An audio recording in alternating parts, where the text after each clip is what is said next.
लोगों ने, मेरे पिता तुल्य बुजुर्गों ने आज मेरा सीना गर्व से चौड़ा कर दिया कि आप लोगों ने इस छोटे से चाय के कार्यक्रम को भी इतनी बड़ी जनसभा में बदलने का काम किया। मैं सदैव आपका ऋणी रहूंगा। मेरा एक एक शरीर पे रोम रोम आपके लिए सदैव धन्यवाद ही रहेगा। साथियों, ये जो इलाका है मैं एमपी साहब को बताना चाहूंगा, चौधरी देवीलाल के साथ जुड़ा हुआ इलाका है, लेकिन बार बार धोखे मिले, बार बार सिर्फ इस इलाके को वोट लूटने का काम किया गया। अजय सिंह चौटाला की बात हो चाहे दुष्यंत चौटाला की बात हो, सदा इस इलाके के साथ उन लोगों ने धोखा करने का काम किया। ईडी दुष्यंत जी यहां से वोट लेंगे, बिना भाई मैं इस बीजेपी वाले के नारे का शरिया कर दूंगा, उन शरिया उन्हें बीजेपी वाला आ जाए बेचा तो नहीं बेचा भाई। और साथियों, मैं आप लोगों को एक बात बताना चाहता हूं, क्यों हमें दीपेंद्र हुड्डा जी की जरूरत है, क्यों हमें चौधरी भूपेंद्र सिंह हुड्डा की जरूरत है। क्योंकि साथियों, 1947 की आजादी के बाद मेरी उम्र के नौजवानों ने, 50-60 साल के नौजवान जो बुजुर्ग और आए हुए, उन्होंने आजादी के बाद अगर कोई लड़ाई देखी तो ये किसान आंदोलन एक ऐसी लड़ाई थी जिसमें 1 साल किसान को घर छोड़कर सड़क पे सोना पड़ा। लेकिन साथियों, 714 शहीदों की, 714 किसानों की शहादत हमें उनके बदले में देनी पड़ी। अगर किसी भाई का नो बहन हो अब ये चुनाव का तर चुके हैं ना, ये उन किसानों की शहादत और उन किसानों की एकता का दम था जो नुका अगर भाई उल्टा को नहीं हटाइए तो कोड्डा करे भाई मोदी गोड्डे देख के नहीं टेके मोदी ने कानून लाए, जब भी किसी का नहीं पूछ उल्टा तरते चुपचाप लेके टीवी पे भाज के ले गया। और ये उड़ा मुख्यमंत्री, अगर कोई किसान नेताओं को छोड़ दो, किसान नेताओं के बाद ये जो बड़े बड़े राजनीतिक घराने हैं, अगर कोई आदमी तुम किसानों के लिए जेल गया तो केवल एक नेता था, चौधरी दीपेंद्र सिंह हुड्डा, जो लखीमपुर में 4 दिन जेल में रह गए भाई। ये बात मैं सारे साथियों को इसलिए बता रहा हूं, आप सारी बातों को जानते हो क्योंकि आज सोशल मीडिया का जमाना है। लेकिन साथियों, ये बहुत बड़ी सच्चाई है जिसे हमें समझना पड़ेगा कि कौन हमारा सच्चा हितैषी है, कौन हमारा सच्चा साथी है। साथियों, उन किसानों के लिए अगर किसी की आंख में आंसू आए तो वो केवल और केवल चौधरी भूपेंद्र सिंह हुड्डा थे। अगर उनके लिए किसी का दिल रोया, किसी के दिल में दर्द हुआ तो वो दिल केवल और केवल चौधरी दीपेंद्र सिंह हुड्डा का दिल था। साथियों, और एक बात और साझा करना चाहता हूं साथियों, जब ये बुखार का, कोरोना का दौर लाने पीछे जो अप्रैल में जो दौर आया, हमारे अपने हल्के में भी बहुत सारी उस बीमारी से लड़ाइयां लड़नी पड़ी। एमपी साहब, खुद मेरे गांव से 80-85 लोग उस टाइम भगवान को प्यारे हो गए। सिसाई जैसे गांव बास छोड़ने की जरूरत है, दीपेंद्र जी के हाथ मजबूत करने की जरूरत है।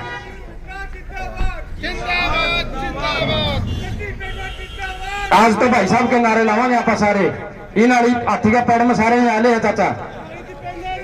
तो मैं तो आप सभी साथियों से यह कहना चाहता हूं कि अब हमने दीपेंद्र जी के हाथ मजबूत करने की जरूरत है। अगर दीपेंद्र हुड्डा जी जैसा मजबूत नेतृत्व इस हरियाणा प्रदेश का नेतृत्व करेगा तो मैं आपको एक बात का विश्वास दिलाता हूं, ये हरियाणा उसी तरीके से तरक्की और उन्नति करेगा। और हमारा पेटवाड़ गांव, आज सारा गांव उठ के रहा एमपी साहब, मैं तो उस टाइम एमपी साहब के साथ भी नहीं था, लेकिन सच्चाई तो सच्चाई होती है, उसको किसी रोशनी की जरूरत नहीं होती। साथियों, एमपी साहब आपकी 10 साल सरकार थी, हमारे ही भर्ती में 20-20 नौकरी। सोशल मीडिया की बात हो, चाहे गांव की बात हो, चाहे गली की बात हो, हम सब ने, क्योंकि काम तो इतने हैं, मैं गिनाऊंगा तो तड़का लेकर जाएगा का कार्यक्रम था, रैली, अगर जनसभा करनी होती तो स्टेज बनाते बकायदा आप सबको। अरूबी जी ये भी 2 बजे के बैठे हैं क्योंकि 2 बजे का टाइम हमने दिया था, तो इसलिए ईद आपके बीच में आपके महबूब नेता और हरियाणा प्रदेश के भावी मुख्यमंत्री जी भाई दीपेंद्र सिंह हुड्डा जी अपनी बात आपके बीच में रखेंगे। मैं अपनी तरफ से जो एक बिल्कुल छोटी सी एक चाय का कार्यक्रम था उसको इतनी बड़ी जनसभा का रूप दे दिया। मैं, मेरा परिवार और मेरे पूरे साथी, पूरी टीम सदैव आपकी ऋणी रहेगी। आप सभी पहुंचे, आप सभी का बहुत बहुत धन्यवाद। नाम लिखा जाएगा, उसमें आपकी जीत हुई है। और उस जीत को साकार करने में अगर सबसे बड़ी आहुति दी गई, सबसे बड़ा योगदान रहा, तो मुझे गर्व है आज मैं इस इलाके में हूँ। हमारा इलाका पूरे देश में और ख़ास तौर पे हमारे बड़े बुजुर्ग नौजवान साथियों से भी ज़्यादा, जब कभी एक साल कभी मनोबल नौजवान साथियों का डगमग होता था तो हमारे बड़े बुजुर्गों ने वो कभी हौसला नहीं छोड़ा। तो मैं इस इलाके को, मुझे गर्व है कि इसी इलाके में मैंने जन्म लिया है और मुझे गर्व है इस इलाके पे। इस इलाके ने वो करके दिखाया जो देश के आज़ाद भारत के इतिहास में कभी नहीं हुआ, एक शांति प्रिय अनुशासित आंदोलन। और मैं नमन बारी बारी करता हूँ क्योंकि इतनी जानें चली गई, 700 के लगभग किसानों की जान चली गई। जब कोई अपना साथी धरने पे अपने दूसरे साथी का शव देखता होगा तो कितनी उसकी क्या स्थिति होगी उसकी, मगर फिर भी संयम नहीं खोया। शव वापस आते गए अपने हलके में भी। हम सिसाई गांव में गए, सिसाई गांव में बहुत अपने पूरे इलाके के अंदर, अभी बरोदे की बता रहा था भालू, बरोदे गांव की पहला शव बरोदे गांव वापस आया था टिकरी बॉर्डर से, सिसाई गांव में टिकरी बॉर्डर से वापस आया, मिर्चपुर गांव में वहां से वापस आया। लेकिन ना तो शांति का रास्ता छोड़ा, ना संयम का रास्ता छोड़ा, जबकि सरकार की तरफ से जो बयान आ रहे थे, तिरस्कार किया जा रहा था, अपमान किया जा रहा था, ऐसे बयान आ रहे थे जो कि मैं समझता हूं कि ऐसी अग्नि परीक्षा आपने देनी पड़ी। मुख्यमंत्री जी कह रहे थे कि लठ ठालो, यही कहा था भाई इन पे लठ ठालो, किसी संवैधानिक पद पे आप बैठे हैं और आप ऐसी बात कह रहे हैं कि लठ उठा लो इन पे। लेकिन किसान ने फिर भी शांति का रास्ता नहीं छोड़ा।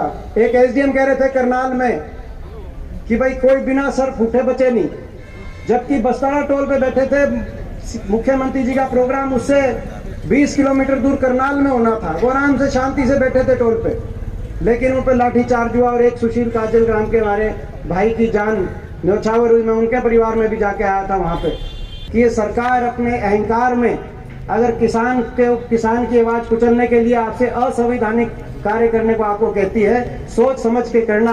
सरकारें आनी जानी होती हैं, आपका नाम हम रिकॉर्ड में रखेंगे अगर आप ऐसी गलती आप करेंगे। उस दिन मैंने बात कही, लेकिन जो सरकार ने जो करना चाहिए, हमारे सांसद हैं, रोहतक से सांसद हैं, वो कैसे जीते हैं वो आप मुझसे ज़्यादा आप जानते हो। तो मगर वो सांसद है, उन्होंने क्या बयान आया कि भाई क्या बोला उनने कि भाई आंख निकाल लेंगे, ये क्या था। वो डॉक्टर तो दांत काटन के हैं, काट आंख रहे हैं, काट दांत रहे हैं, लेकिन कहने का मतलब किसान को क्या कुछ नहीं कहा गया।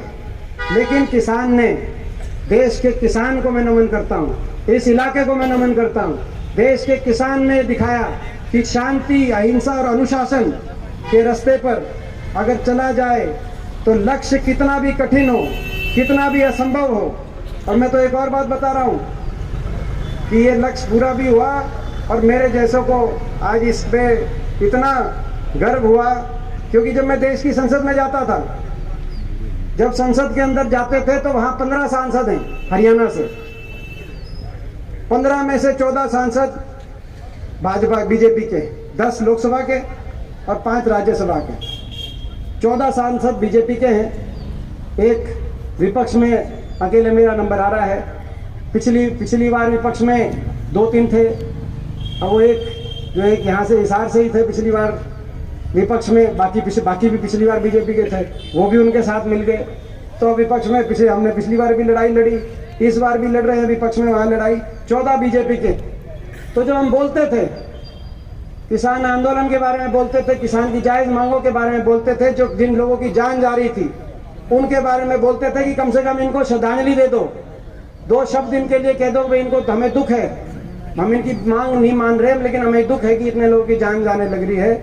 तो दूसरी तरफ से क्या क्या कहा जाता होगा, कैसे ताने कैसे जाते होंगे, वो आपका बच्चा हुआ, आपके बीच में नहीं कहूँगा तो कहाँ कहूँगा, वो मेरी आत्मा ही जानती है। मेरी आत्मा रोती थी कि भाई ये देखो 10 किलोमीटर दूर टिकरी बॉर्डर पे, झज्जर में सोनीपत सिंगू बॉर्डर में, भाई तो छोड़ रहा हूँ क्या अगर तो बोलना ले सीख और अपना ले पहचान, अपने पराई की पहचान कर ली। यही क्या करते कि नहीं क्या करते? मैं आप सबसे पूछना चाहता हूँ, अपने पराई की पहचान तुमने कर ली कि नहीं कर ली? मैंने नहीं, बताओ। एक बार देखो, ये मैंने हाथ खड़े करने नहीं कही थी, मगर कर लिए सबने खड़े। एक बार हाथ खड़े करके बताओ कि भाई कर ली कि नहीं कर ली अपने पराई की पहचान? बताओ भाई, तुमने करी कि नहीं करी? ऊपर ले भाई, मीडिया वालों ने भी कर लिए भाई हाथ खड़े, मीडिया वालों ने भी कर लिए। आप कह रहे थे कि भाई ये इलाका समय था ना, तो यही इलाका वो था जब चौधरी रणबीर सिंह जी ने पहले लोकसभा का चुनाव लड़ा था 52 में और 57 में 2 बार। तब ये परिसीमन में ये पूरा नारनौल हल्का, तब ये परिसीमन में रोहतक का पार्ट था, उसमें दोनों हल्कों में सबसे ज्यादा, कलोई से भी ज्यादा यहाँ से लीड आई थी जब 52 और 57। तो ये अपने तो समय की बात होती है। फिर समय जो है देश के अंदर दूसरी परिस्थितियां बनी, प्रदेश के अंदर दूसरी, समय की बात होती है। लेकिन इस बार आपको और हमको मिलकर लड़ाई लड़नी है, क्योंकि एक लड़ाई दिल्ली की तो जीत ली, दूसरी लड़ाई चंडीगढ़ की भी जीतनी जरूरी है कि नहीं जरूरी है? ताकि हम अगली पीढ़ी को ठीक जवाब देके जाए। जो मैं कह रहा हूँ ना कि भाई जब दिल्ली में जाते हैं, जब दिल्ली में जाता हूँ एकला ही नंबर नहीं बढ़ा, बाकी दिल्ली में भी नंबर बढ़ा दो। देखो दिल्ली में मैं तो आज भी हूँ, मैं तो बहुत लोगों ने आशीर्वाद दिया, 15 साल लोकसभा में, इस बार राज्यसभा में, लोकसभा में इन्होंने सबने मेरे को निशाने पे रखा। आपने देखा प्रधानमंत्री जी खुद 3 बार आए, नॉमिनेशन भी कराने आए, आखिरी दिन भी आए। शाम दाम दंड भेद जो प्रयोग किया, और उसके बाद जब गिनती चली, देश के सारे रिजल्ट दोपहर को आ गए थे, लेकिन रात को 4 बजे, रात के अंधेरे में और फौज के पहरे में रोहतक में नतीजा कैसे आया, या तो मेरी आत्मा जानती है, इनकी आत्मा जानती है। लेकिन कोई बात नहीं, लड़ाई लड़ी तो कोई अफसोस नहीं, लड़ाई लड़ेंगे तो भाई। लेकिन भाई लोगों ने फिर इतना आशीर्वाद दिया, इतने हमारे विधायक आए कि राज्यसभा में विधायकों ने भेजने का काम किया। मैं तो आज भी दिल्ली में हूँ, मगर मैं ये बात और आपसे कहना चाहता हूँ, नजर दोनों जगह रखो। देखो चंडीगढ़ में तो आपको लड़ाई तो जीतनी है, मगर दिल्ली में भी, क्योंकि मैंने महसूस करी ये बात, जब ये किसान आंदोलन चल रहा था, किसान और मजदूर की लड़ाई चल रही थी, तो पंजाब के सारे MP एक हो जाते थे, किसी भी पार्टी के हों। पहुंच गए, बताओ भाई।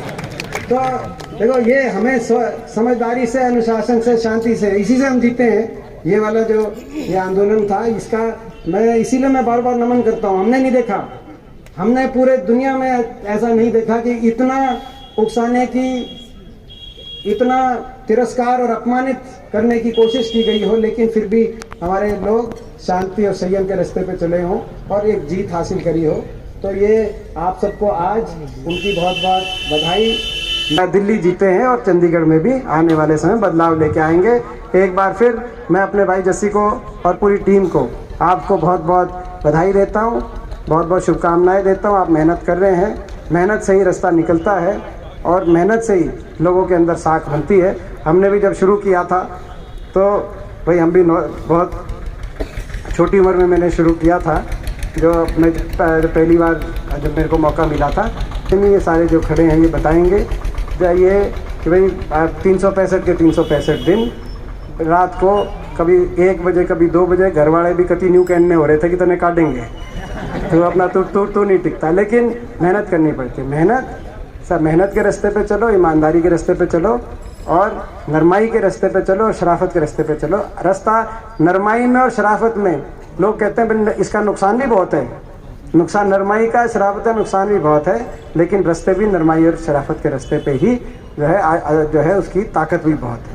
तो आप इस दीपेंद्र हुड्डा जी ने कहा है कि चंडीगढ़ की लड़ाई के साथ साथ दिल्ली की लड़ाई का भी ध्यान रखना। आराम है भाई, आराम है, एक एक करके आ जाओ। उनके भाषण ठीक है, और ये भी कहा है कि भाई अब की बार यहाँ से कांग्रेस को जिताने का प्रयास करेंगे। कैमरामैन सज्जन के साथ सुनील मान, न्यू इंडिया लाइव।